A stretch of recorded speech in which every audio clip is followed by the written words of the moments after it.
Welcome to the Courage to Live podcast. My name is Josh Bitsko, and I'm a retired police captain with 24 years of experience out of Las Vegas. Currently, I travel the country and I teach people about leadership, resilience, and courage. In today's Courage Cast, I want to talk about ways that a leader can effectively crush their highest performing employees. Now, in my experience, high performing employees can be kind of divas and hard to supervise at times. But that's only really if you're doing it wrong as a leader. And there are ways that you can crush a high-performing employee. And then there's ways that you can get a lot of value on it. My best employees, that yes, they could be divas at times, but also they're worth their weight in gold because they could really just get stuff done and I wouldn't have to worry about it once I put something on their plate. The first way is micromanaging them instead of trusting them. We've all had bosses that micromanaged us. I can tell you there were times that I was a high-performing employee. You gave me something to do, I would do it, I'd do it well, I'd do it right, and I put a lot of effort into getting it done.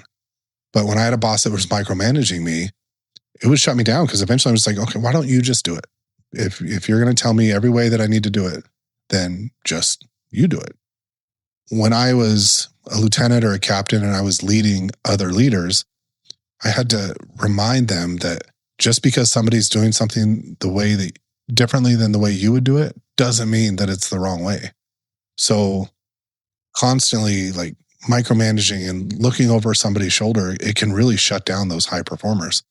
And that's not what you need. The best thing to do is to trust them, to give them something to do and then get out of their way and let them do it. That lends to constantly looking over their shoulder after they've earned that credibility. Like, I don't need all the check-ins. I'm going to give you something to do when I need it done by. And then ultimately, I'm going to move on to the next task because I have a lot I need to do. That's why they're so valuable. Another thing that I've seen leaders do is they hold these high performers to a different standard than they hold everybody else. And, I say it all the time. It sucks to be reliable. Like, you just keep stacking stuff on a high performer and you're not giving tasks to all the other people on the team. Well, that as a leader, it's your responsibility to make sure everybody is hitting the standards that you set for them.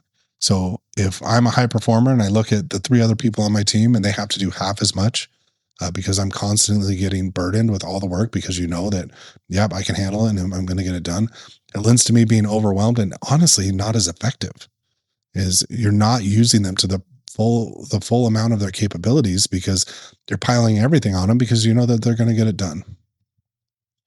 So as a leader, identifying these high performers, helping support them and getting out of their way so they can get the job done. And, whether supporting them means paying them what they deserve or, again, giving them the responsibilities that come with their capabilities and not doing things to hinder them because ultimately that hurts the team, that hurts the mission, that hurts you as a leader.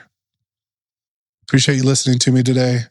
If you liked what I talked about, please share the podcast with a friend, leave a review or subscribe.